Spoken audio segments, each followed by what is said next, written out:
नमस्कार, sports talk के इस खास सेगमेंट में आप सभी का स्वागत है। जैसा कि आप सब जानते हैं कि टीम इंडिया इस समय वर्ल्ड कप के लिए पर्थ में पहुंच चुकी है। पर्थ यानी कि ऑस्ट्रेलिया, और वहां पर भारतीय टीम को 2 वार्म अप मुकाबले खेलने हैं वेस्टर्न क्रिकेट ऑस्ट्रेलिया से। और वहां पर अगर देखें तो 10 तारीख को मुकाबला होगा और 13 तारीख को मुकाबला होगा। इस बीच में टीम इंडिया अपने घर में भी यहां पर मुकाबले खेल रही है साउथ अफ्रीका के खिलाफ में, और यहां पर भी 3 ओडीआई मैचेस सीरीज हो रही है जिसमें ऑलरेडी हम 1-0 से पीछे चल रहे हैं, जबकि 2 मुकाबले अभी भी बाकी हैं। लेकिन इस समय क्या टी20 वर्ल्ड कप की तैयारियों को झटका लग रहा है, और क्या हम वाकई में अपनी दावेदारी कहीं अपनी गेंदबाजी की वजह से तो नहीं खो देंगे?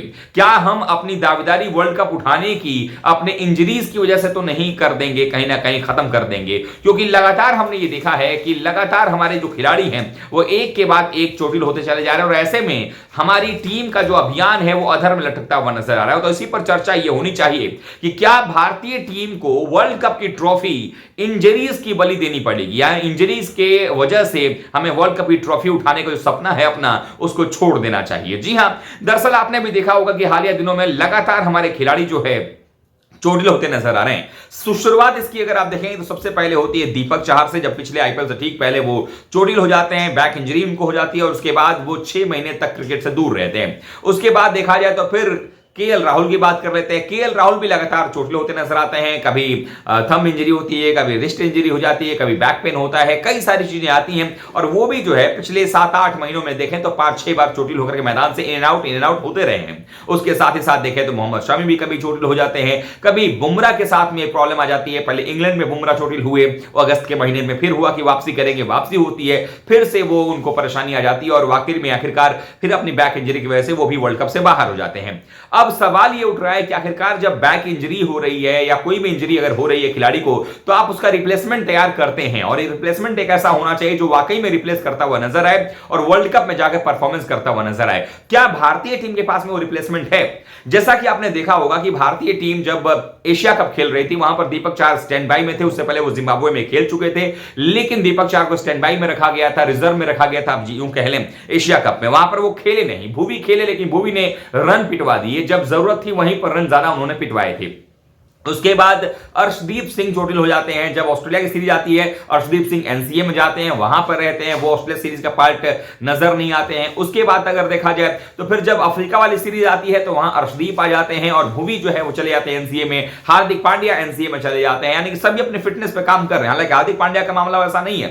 हार्दिक पांड्या की जो फिटनेस रही, आप सबको पता है कि पिछले साल सिर्फ एकमात्र हार्दिक पांड्या थे जिनके फिटनेस की वजह से हमें वर्ल्ड कप की ट्रॉफी तक गंवानी पड़ गई थी। इस बार तो झुंड है, ऐसा मान लीजिए कि हमारे पास एक बंच ऑफ क्रिकेटर्स ऐसे हैं जिनके साथ के ये इंजरीज का कंसर्न नजर आ रहा है। अब अर्शदीप सिंह के साथ कई बार कहा जाता है कि उनके साथ भी थोड़ी समस्या नजर आती है। हालांकि वो वर्ल्ड कप के लिए जा चुके हैं ऑलरेडी, टीम में जो मेन 15 सदस्य टीम है वहां पर ही मौजूद है। अब सवाल ये उठता है कि क्या बुमराह का रिप्लेसमेंट कौन होगा? अब बुमराह को जो रिप्लेस करने वाले खिलाड़ी हैं उनके इंजरी पर भी सवाल है। अब उमेश यादव भी इंजर्ड नजर आ रहे थे, हालांकि वो 15 में भी नहीं है, रिजर्व में भी नहीं है, कहीं भी नहीं नजर आ रहे हैं। लेकिन मोहम्मद शमी जो कि इस दोनों सीरीज में, जो अगर आप देखें ऑस्ट्रेलिया के खिलाफ में, या अगर देखा जाए तो यहां पर जो सीरीज खेलने थे अफ्रीका के खिलाफ में, वहां पर वो खेलने वाले थे वर्ल्ड कप जाने से पहले, क्योंकि वो वर्ल्ड कप की स्टैंड बाई वाली टीम में भी शामिल किए गए थे। वो अब कोरोना की वजह से दोनों सीरीज नहीं खेलते नजर आए, तो ये भी नहीं मालूम है कि उनकी फिटनेस कितनी है।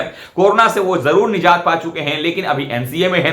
अब जो ताजा अपडेट आई, ताजा जो खबर आई, उसमें आया दीपक चहर का। अब दीपक चहर भी जो है बैक स्टिफनेस की वजह से अब रूल्ड आउट हो गया साउथ अफ्रीका सीरीज से। हालांकि बताया ये जा रहा है कि एहतियातन उनको कहा गया कि भाई आप ये सीरीज ना खेलें, एनसीए में जाकर थोड़ा सा और प्रैक्टिस कीजिए, थोड़ा सा अपने फिटनेस पर ध्यान दीजिए, और वो उसके बाद जब आप फिट हो जाए, सर्टिफिकेट मिल जाए, फिर आपको ऑस्ट्रेलिया जाना है। अब सवाल ये है कि जो हम चर्चा कर रहे थे कि भुवनेश्वर कुमार की जगह क्या मेन 15 सदस्यीय टीम में दीपक चाहर की एंट्री होगी, वो कैसे होगी? क्योंकि दीपक चाहर लगातार अच्छा परफॉर्मेंस दे रहे थे, लेकिन अगर फिटनेस ही नहीं होगा तो फिर वो कैसे एंट्री कर पाएंगे मेन टीम में? पहली बात। दूसरी चीज, शमी को देखा जा रहा था बतौर रिप्लेसमेंट, अगर देखें तो बुमराह के, कि भाई बुमराह अगर चले गए हैं बाहर तो शमी आकर उनको रिप्लेस करेंगे 15 सदस्यीय टीम में। तो अब फिर ये सवाल है कि शमी ने जब कोई मैच खेला ही नहीं है तो वो कैसे रिप्लेस करेंगे? क्या रिप्लेसमेंट का उनका कोई नजर बनता हुआ नजर आ रहा है, कोई सिनेरियो बनता नजर आ रहा है। लेकिन अब जो है हालात ऐसे नजर आ रहे हैं जहां पर साफ तौर पर यह कहा जा सकता है कि इस समय भारतीय टीम लगातार चोटों से ग्रसित है, लगातार चोटिल खिलाड़ियों की फौज भारतीय टीम ने बना रखी है और यह परेशान करता हुआ नजर आ रहा है टीम इंडिया के कैंपेन को लेकर के। ऐसे में सवाल यह है कि क्या ये जो परेशानी है ये हमारे लिए ऐसी परेशानी नहीं है जिससे कि कहीं मेन मैचेस में अगर हमारे खिलाड़ी इंजर्ड हो जाए तो हमारा वर्ल्ड कप का जो सफर है वो वही समाप्त हो जाएगा।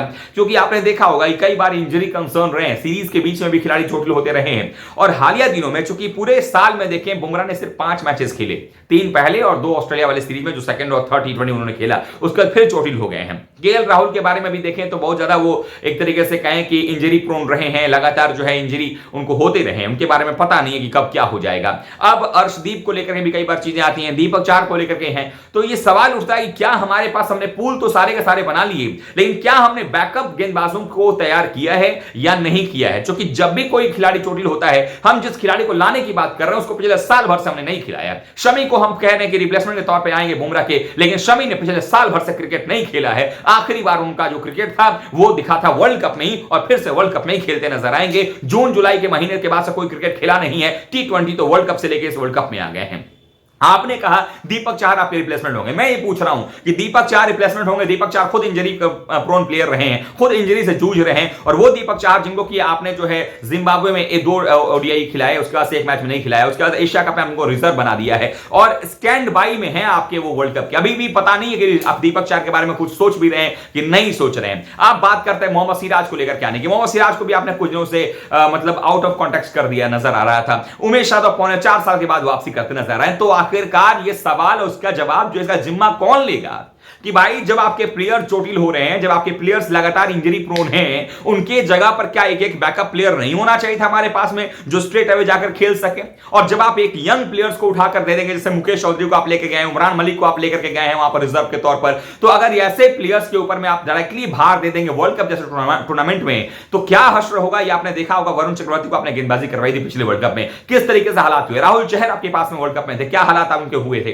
तो ऐसे में बड़ी जरूरत है कि आपके पास में 2 लेयर गेंदबाजी का कम से कम ऐसा होना चाहिए जो कि लगातार जो है काम करता नजर आए। जैसे कि अगर मान लीजिए एक लेयर में आपके बुमराह हैं, शमी हैं, दीपक चाहर हैं, वैसे ही दूसरा जो लेयर होना चाहिए उसमें मोहम्मद सिराज भी होने चाहिए, उसमें दीपक चाहर भी होने चाहिए, उसमें एक आधा प्लेयर और होने चाहिए जो कि उनको रिप्लेस कर सके। लेकिन ये हमने देखा है कि ऐसा होता हुआ नजर नहीं आ रहा है। तो इसीलिए बड़ा सवाल बनता चला जा रहा है कि जो इंजरी कंसर्न है, मान लीजिए यहां से ठीक होकर के अगर ऑस्ट्रेलिया जा भी रहे हैं, क्या गारंटी इस बात की है कि वहां जाकर के ये खिलाड़ी जो इंजरी प्रोन खिलाड़ी हैं वो चोटिल नहीं होंगे? चूंकि इनकी फिटनेस का तो ऐसा लग रहा है कि हर कुछ दिन के बाद ये चोटिल हो जा रहे हैं और हर कुछ दिन के बाद चोटिल होने का मतलब ये है कि भारतीय टीम का वर्ल्ड कप जीतने का सपना अधर में लटक जाएगा और सपना सपना ही रह जाएगा। लेकिन हमारा ये मानना है कि हम अभी पॉजिटिव सोच रहे हैं, बल्लेबाजी हमारी बड़ी बेहतरीन है। हम यही उम्मीद करेंगे कि आने वाले समय में अब कोई इंजरी कंसर्न भारतीय टीम को देखने को ना मिले। सारे खिलाड़ी जो भी 15 में आए वो फिट खिलाड़ी रहे, स्टैंड बाई में जो खिलाड़ी है वो फिट रहे ताकि जब भी उनकी जरूरत पड़े